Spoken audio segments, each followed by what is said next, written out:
좋은데 이렇게 많이 찾아주셔서 고맙습니다. 다단법인에 대해서는 아까 나 선생님이 설명해 드려서 잘 아시겠습니다.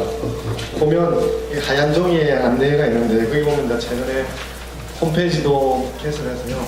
거기에 웹진도 있습니다. 그래서 저 학교에 다니시는 분은 논술을 대비해서라도 한번 보시면 좋고, 일반인들도 와서 동양 철학이라든지 예술과 관련해서 전문적인 글이 아니라 일반인하고 소통할 수 있는 그런 내용을 담고 있기 때문에 여러분들이 꼭 오셔서 많은 도움이 되실 생각입니다. 그래서 보면 나가다가 나중에 뭐 이걸 받아가도 좋습니다. 종이 그 홈페이지 주소가 있으니까요. 참조해 주시기 바랍니다. 그럼 먼저 오늘은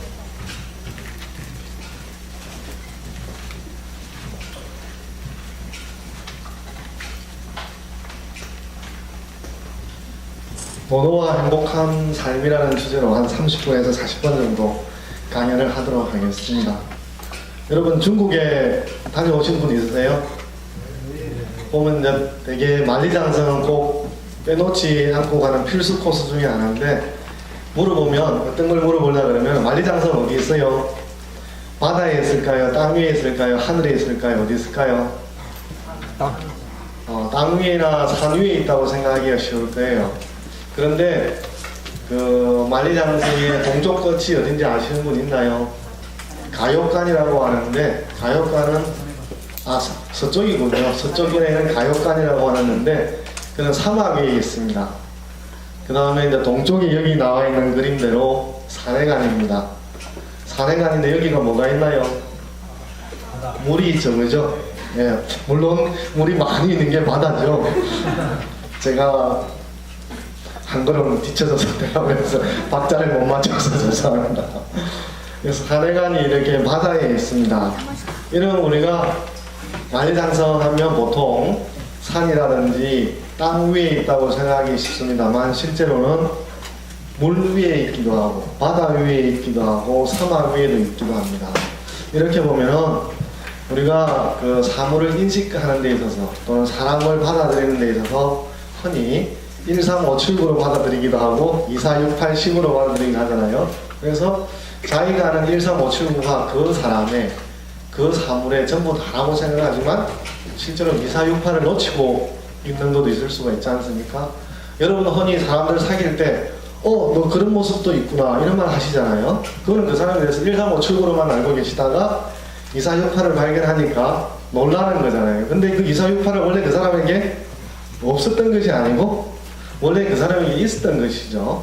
이렇게 보면 인문학이라고 하는 것은 사물이라든지 사람이라든지 우리가 겪는 경험이 부분적인 체험, 일시적인 체험, 그것을 전부 다라고 생각하는 것이 아니라 실제 전부를 전부로 받아들일 수 있는 눈을 갖도록 한다는 거죠.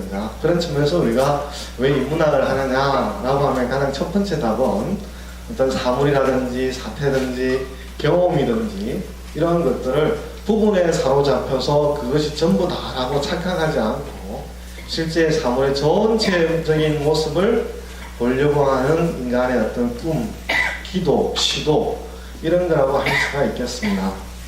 그래서 이렇게 제일 처음에 만리장성으로 시작하는 것도 흔히 만리장성하면 산 위에 있다든지 땅 위에 있다고 생각하기 쉽습니다만 실제로 여러분 보시다시피 바다 위에 있지 않습니까? 그렇게 하면 땅 위에만 있다 그러면 그거는 만리장성에 대한 전체적인 지식이 아니라 부분적인 것을 전체적인 걸로 확대하는 거지 않습니까? 그렇죠?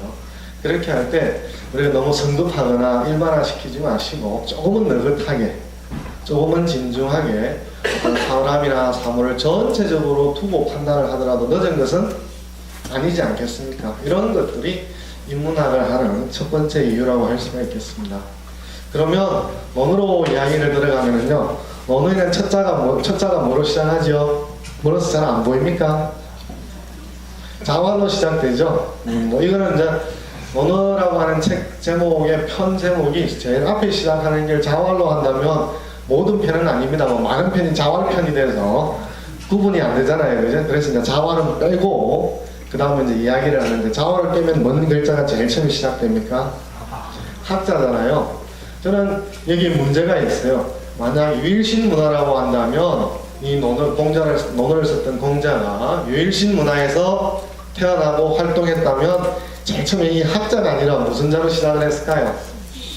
믿을 신자로 시작했을 거라는 거죠. 유일신 문화에서 가장 금기해야 될 게 뭐죠? 나 외에 다른 신을 섬기지 마라. 그래서 우상 숭배에 대해서 아주 강한 금기의식을 가지고 있지 않습니까? 그죠? 그래서 아마 일단 믿는 거에서부터 시작을 하자고 시작할 겁니다. 그러나 공자라고 하는 사람은 그런 유일신 문화에 태어난 게 아니라 다신교 전통에서 태어났어요. 여러분들 뭐 신앙에 따라서 종교에 따라서 제사를 지내시기도 하는데 좀 달리 지내시기도 하는데 우리 누구한테 제사를 지내죠? 자기 조상신한테 제사를 지내잖아요. 그 다음에 자연신도 있고 그죠? 그 다음에 기능신도 있고 여러가지 신들이 있습니다. 그런데 이런 신들은 유일신 문화에서 나타나는 신하고는 완전히 다릅니다. 즉 무슨 말이냐면 자연신들은 심판을 할 수도 없고 천지개벽을 할 수도 없고 그죠?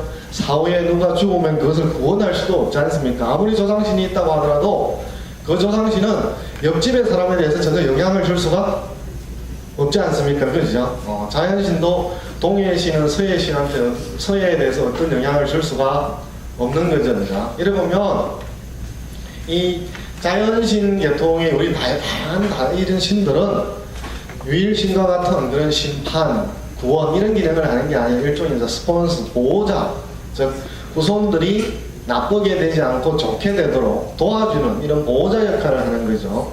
그러면 유일신 세상에서는 궁금한 게 있거나 어려움이 있으면 어떻게 하죠? 신한테 기도를 해서 신이 어떻게 하죠? 답을 일러주는 거잖아요. 계시한 대로 쫓아서 살아가는 거잖아요. 그럼 우리는 그런 신이 없어요. 그럼 우리는 문제가 있거나 어려움을 닥치게 되면 어떻게 해야 된다는 거죠? 믿는 것이 아니고 이 뭔 글자죠? 배워야 된다는 거죠. 간혹 뭐 여러분들이 어제 선거 결과가 마음에 안 돼서 술을 진탕 품하신 분도 여기 앉아 계시겠죠, 그죠? 그런다고 해서 선거 결과가 바뀝니까? 안 바뀌잖아요, 그죠?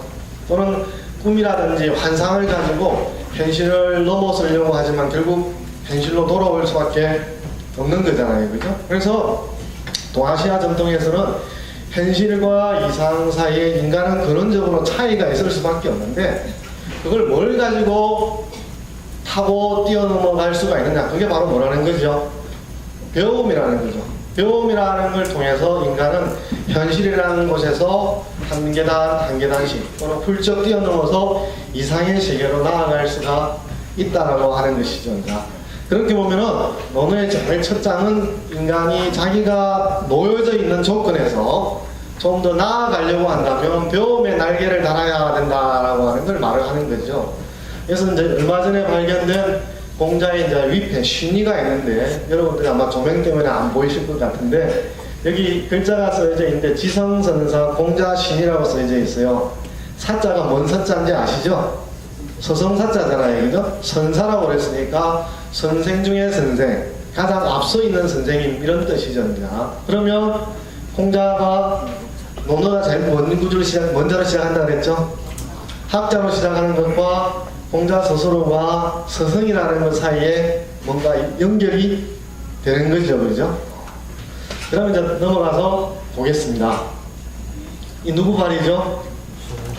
발입니다, 그죠? 그러면 이 손흥재 선수도 체조를 했을 때 처음부터 나도 1등, 아직은 1등은 못했죠, 그죠? 잘하고 싶다. 그렇게 했을 때 꿈만 꾼다고 1등이 되고 등수가 올라가는 것은 아니잖아요, 그죠? 그럼 어떻게 체조를 해야 되는지 어떻게 해야 되죠? 배워야 되는 거죠. 배운 것을 계속 자기화시키는 게 연습이죠, 그죠? 배움과 연습을 할 때 이 선수가 우리가 볼 때 올림픽에서도 뭐 메달을 딸 수 있는, 아직은 따지는 못했죠, 그죠? 딸 만한 가능성이 있는 선수로 자라날 수가 있는 거죠. 여기서 결국 이 발의 흔적이라고 하는 것은 배움이라고 하는 흔적이 발에 남아있는 것이죠, 그죠?